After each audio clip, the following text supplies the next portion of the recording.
आज की इस वीडियो में हम लोग देखने वाले हैं क्लास 10th के संस्कृत जो कि बिहार बोर्ड का है। इसका चैप्टर नंबर 3 अलस कथा यानी कि आलसी की कहानी। इनमें इनके पहले हम लोग सारा नोट्स देखते हैं, फिर जाके इनके ऑब्जेक्टिव पार्ट को भी हम लोग करने वाले हैं। तो पूरी वीडियो को देखिएगा जिससे आपको इनका पूरा कहानी समझ में आएगा। साथ ही इनके जितने भी ऑब्जेक्टिव क्वेश्चन हैं जो आपके एग्जाम से रिलेटेड है, मैंने उनको यहाँ पे कवर किया है। तो उनको देखने के बाद भी आपको ये चीज़ें हर चीज़ स्टेप बाय स्टेप क्लियर हो जाएगा। तो कहानी जैसा कि शुरुआत होता है, ये है आलसी की कहानी, ठीक है।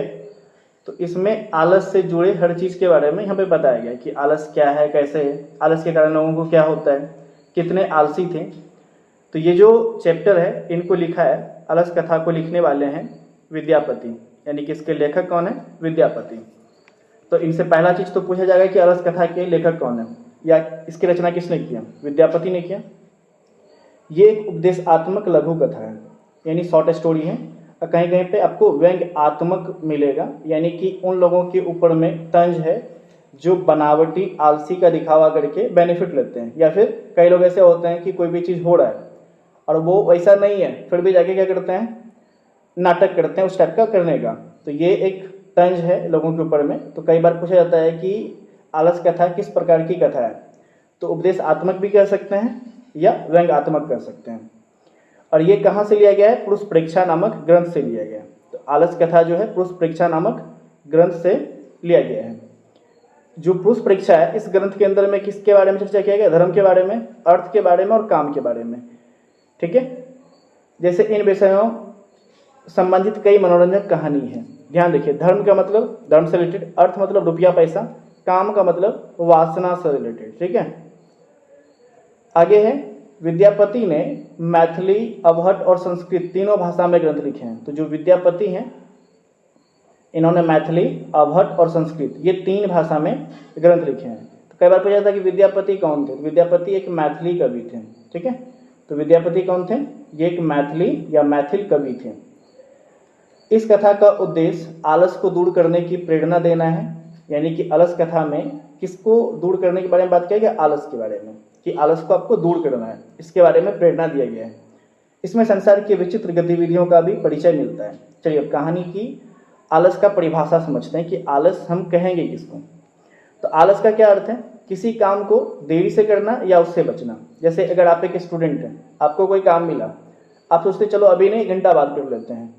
या फिर आपने कोई काम ही नहीं किया, टालते टालते आपने पूरा टाल दिया, काम नहीं किया। नेक्स्ट डे आप क्लास आते हैं, आपसे टीचर पूछते हैं कि आपने काम किया, टास्क किया, तो आप कहते हैं कि सर कोई बहाना मारते हो। तो ये क्या है, एक तरह का आलस है। और आलस के चलते तुम ही अपने फील्ड में पीछे रहते हो। तो अगर आगे बढ़ना है तो क्या करना है, आलस हमें नहीं करना है। चाहे वो आलस किसी प्रकार का हो, काम टालने का हो या किसी काम से दूर भागने का, ये आलस कहलाता है। आलसी व्यक्ति कैसा होता है, सुस्त या निकम्मा होता है। जो भी आलसी होगा उसको काम करने में मन नहीं लगेगा, या फिर हम लोग उसको नॉर्मली क्या बोलते हैं, निकम्मा इंसान है। और जो आदमी आलसी होता है उसका मान सम्मान भी दुनिया में नहीं होता है। अगर तुम 3 भाई बहन हो, 3 भाई बहन में कोई अच्छा काम धंधा करता है तो माँ बाप की नज़र में उसका देखो इज्जत कैसा होता है, उसकी वैल्यू कैसी होती है। और जो काम नहीं करता उसको हमेशा बात सुनना पड़ता है, गाली सुनना पड़ता है, ठीक है। इस तरह से होता रहता है। और आलसी अगर तुम बड़े हो तो समाज में भी तुमको मान सम्मान नहीं मिलेगा। तो आलस के कारण हमेशा तुम हर चीज में पीछे रहोगे, चाहे काम में हो गया, चाहे जिंदगी में हो गया, चाहे समाज में। एक आलसी व्यक्ति अपने जीवन में सक्रिय नहीं होता। जब तुम आलसी रहोगे तो किसी चीज में एक्टिव रहोगे ही नहीं। बात हो रहा है, तुम अपना आलस में मग्न हो, तुम इधर बात को ध्यान से निकाल दो, क्योंकि तुमको लग रहा है कि हमको तो काम करना पड़ेगा, और काम से तुम तो बचोगे। और अपना समय पर काम पूरा नहीं करता है। तो ये एक आलसी व्यक्ति की पहचान है, जो न तो सक्रिय होगा, किसी चीज में एक्टिव नहीं होगा, और काम को समय पे भी नहीं करेगा। ऐसे लोग काम से बचने के बहाने ढूंढते हैं या फिर अपना काम दूसरों से करवाते हैं।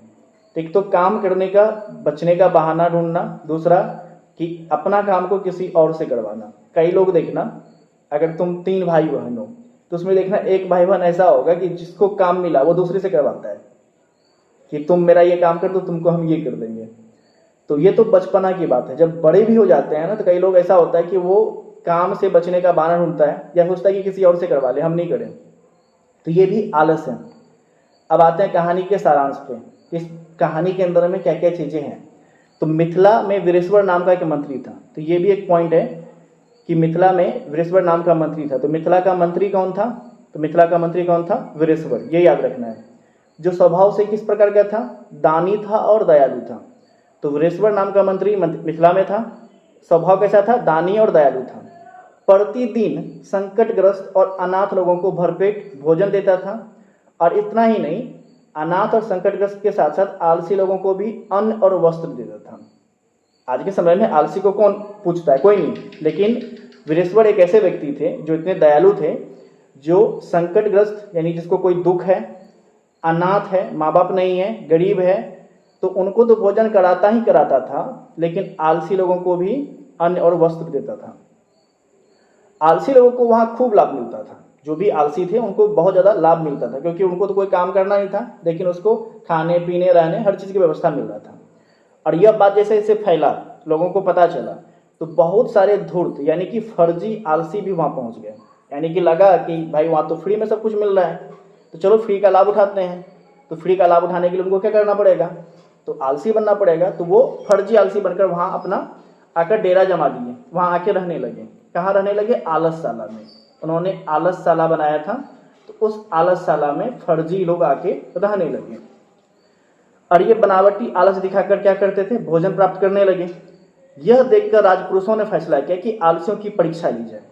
जब आलसशाला पे खर्च बढ़ने लगा, तो वहाँ पे जो आलसशाला के कर्मचारी थे, व्यवस्थापक थे, वो और उस राज्य के जो भी राजपुरुष थे, उन लोगों ने सोचा यहाँ तो खर्च बढ़ रहा है, कुछ ना कुछ गड़बड़ है, तो इसका पता कैसे लगाया जाए। तो उन्होंने आलसी का किया, परीक्षा लिया। अब परीक्षा कैसे लिया आगे देखते हैं। जब सभी आलसी सो रहे थे, ये आलसी की परीक्षा लेने की बात हो रही है, जब सभी आलसी क्या कर रहे थे?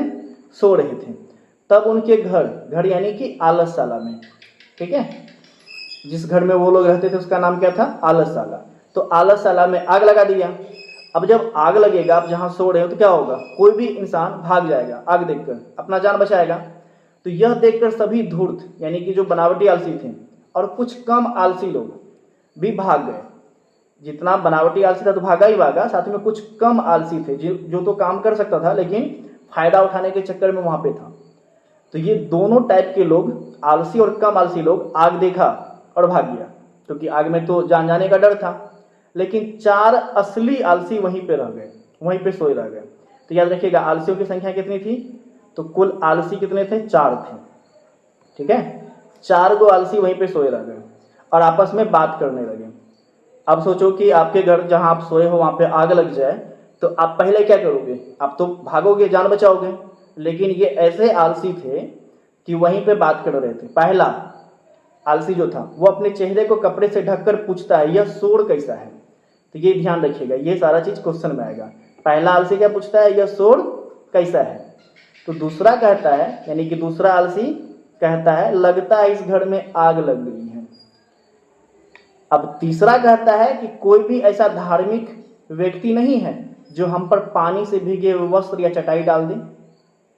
अब सोचो, ऐसा बात कौन कर सकता है जिसके पास सच में दिमाग नहीं हो, या फिर जिसको अपनी जान की परवाह नहीं हो।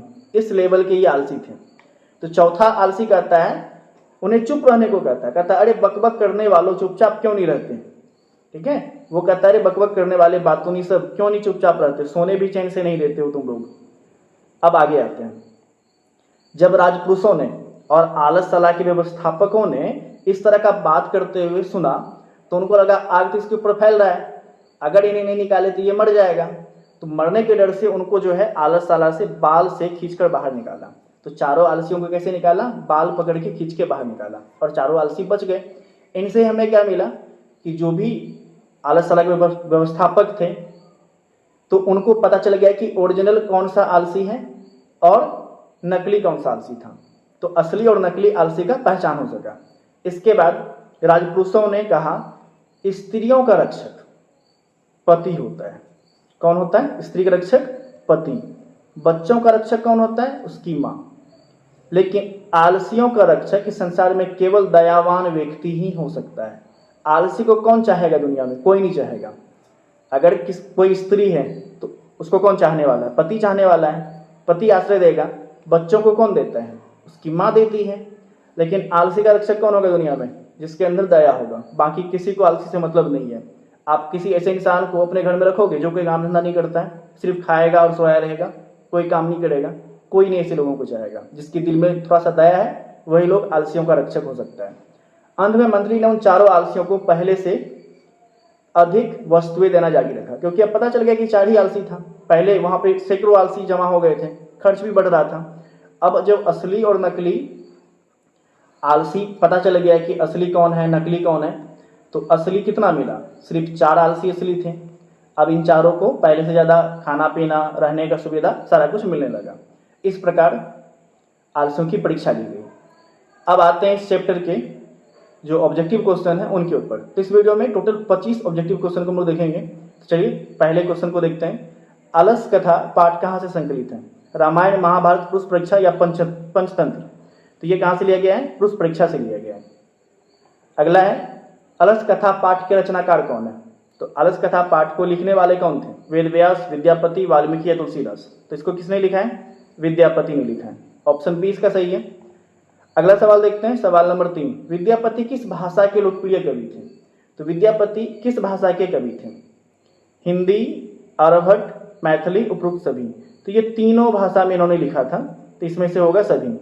बट नॉर्मली ये जो जाने जाते हैं, लोकप्रियता अगर बात करेंगे तो ये मैथिली में लोकप्रिय थे। इन्होंने लिखा था तीनों में, बट नॉर्मली अगर किसी एक भाषा में बात करेगा तब कहिएगा मैथिली। तो इसका अगर लोकप्रिय की बात कर रहे हैं तो मैथिली इसका सही होगा। ऑप्शन सी इसका सही है। मिथिला का मंत्री कौन था? तो मिथिला का मंत्री कौन था? वीरेश्वर था। ऑप्शन ए इसका सही है। अगला सवाल है सवाल नंबर 5। मंत्री वीरेश्वर स्वभाव से कैसा था? तो वीरेश्वर जो थे उसका स्वभाव कैसा था? वो दानी और दयावान थे। कंजूस कठोर तो था नहीं, क्रोधी और घमंडी था नहीं, लोभी और स्वार्थी था नहीं। कैसा था? दानी और दयावान। ऑप्शन ए सही है। अगला सवाल है मंत्री वीरेश्वर किन्हें भोजन और वस्त्र देता था? सैनिक को, गरीब और अनाथ को, आलसियों को, बी और सी दोनों को? देखिए गरीब को भी वो देता था और आलसी को भी देता था। इसका मतलब बी और सी दोनों सही है। अगला है आलसियों को देखकर कौन नकली आलस दिखाने लगे? मंत्री, धूर्त लोग, सैनिक या राजपुरुष? तो आलसी को देखा कि भैया बेनिफिट मिल रहा है, तो इस बात का बेनिफिट उठाने के लिए कौन लोग पहुंच गए थे? नकली आलसी यानी धूर्त लोग। अगला है क्यों आलसी लोगों पर खर्च बढ़ता गया? आलसी लोगों पर जो खर्च बढ़ रहा था क्यों बढ़ रहा था? मंत्री की लापरवाही के कारण, असली और नकली आलसियों की संख्या बढ़ने के कारण, अनाज की कमी के कारण या युद्ध के कारण? तो हो क्या रहा था? असली और नकली आलसी बढ़ रहा था। असली तो 4 ही था, लेकिन नकली आलसी जो था वो बढ़ रहा था। इसके वजह से आलसी लोगों पे खर्च बढ़ रहा था। अगला क्वेश्चन है क्वेश्चन नंबर 9। आलसियों की परीक्षा लेने के लिए क्या किया गया? आलसी की जो परीक्षा लिया गया था अभी लास्ट में ही हम लोग पढ़े हैं, उसके लिए उन्होंने क्या किया? काम पे तो लगाया नहीं, तो क्या किया? उसके घर में आग लगा दिया, यानी आलसशाला में आग लगा दिया। ये जहाँ पे घर लिखा है परीक्षा वगैरह में क्वेश्चन मिलेगा तो वहाँ पे मिलेगा आलसशाला। ठीक है, तो ये ध्यान रखिएगा कि जहाँ पे घर शब्द का इस्तेमाल किया गया उसके जगह पे आलसशाला मिलेगा। तो आलसशाला में आग लगा दिया गया जिससे आलसियों की परीक्षा लिया गया। अगला है क्वेश्चन नंबर 10। आग लगने पर कौन कौन भाग गए? केवल आलसी, केवल धूर्त और कुछ कम आलसी लोग, इनमें से कोई नहीं। तो यहां भागने वाले कौन थे? धूर्त और कम आलसी लोग। ऑप्शन सी इसका सही है। अगर कुछ कम आलसी नहीं होगा तो सिर्फ क्या मारेंगे? धूर्त लोग। ठीक है, या बनावटी आलसी। आग लगने पर भी कितने लोग नहीं भागे? तो कितने लोग नहीं भागे थे? जो ओरिजिनल आलसी थे। तो ओरिजिनल आलसी कितने थे? 4। अगला क्वेश्चन देखते हैं क्वेश्चन नंबर 12। पहला आलसी क्या बोला? तो पहला आलसी क्या बोला था? यह शोर कैसा है? ऑप्शन ए इसका सही है। अगला है दूसरा आलसी क्या बोला? दूसरा आलसी क्या बोला था?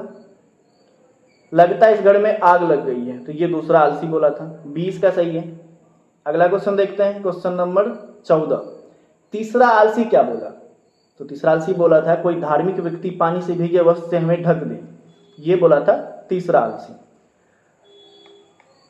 और चौथा आलसी ने क्या कहा था? तो बोलता था अरे बकबक करने वाला, चुप क्यों नहीं रहती हो? तो ऑप्शन सी सही है। अगला देखते हैं क्वेश्चन नंबर 16। अंत में उन चारों को कैसे निकाला गया? तो जब वो चारों की बात को सुना आलस सलाह के व्यवस्थापक राजपुरुष, तो बाद में उनको निकाला कैसे? धक्का देकर निकाला था क्या? बाल पकड़ के खींचते हुए निकाला था क्या? उठाकर निकाला था क्या? कपड़े में लपेट कर? इसका जो राइट आंसर होगा वो मैं आपके लिए छोड़ देता हूँ। आप बताइएगा कमेंट करके कि उनको कैसे बाहर निकाला गया था, चारों आलसियों को कैसे निकाला गया था। चलिए अगला क्वेश्चन देखते हैं। आलसियों का रक्षक कौन होता है? राजा, दयावान पुरुष, मंत्री या माता?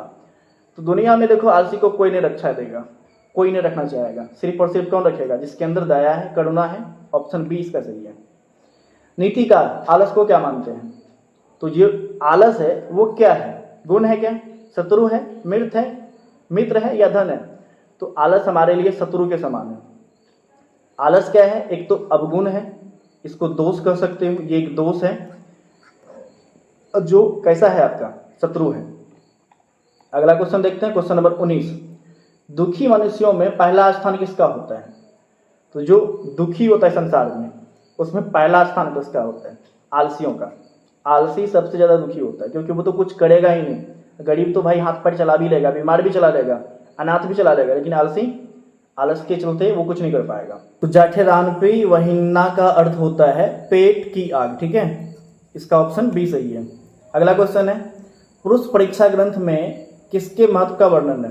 तो पुरुष परीक्षा जो ग्रंथ है इसमें किसके महत्व का वर्णन है?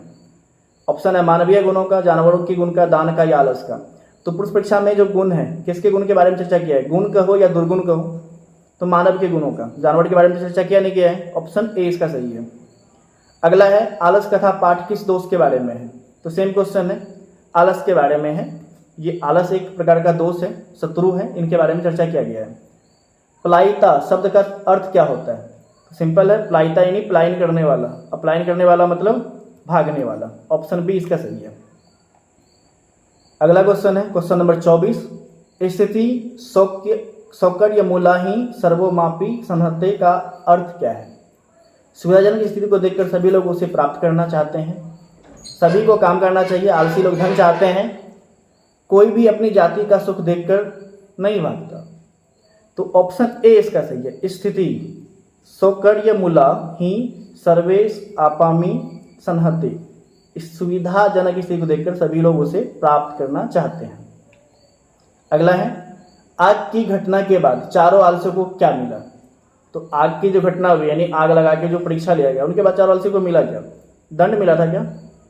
भोजन मिलना बंद हुआ, पहले से अधिक वस्तु मिली या उन्हें काम पर लगाया गया? तो हुआ क्या? उनको पहले से अधिक मान सम्मान, खाना पीना मिलना स्टार्ट हो गया, अधिक वस्तु मिलने लगा क्योंकि आलसी कम गया। तो अगर आपने इस वीडियो को यहाँ तक देखा और वीडियो पसंद है वीडियो को लाइक करिएगा, कमेंट में फीडबैक दीजिएगा और चैनल पर पहली बार आए तो चैनल को सब्सक्राइब कर लीजिए।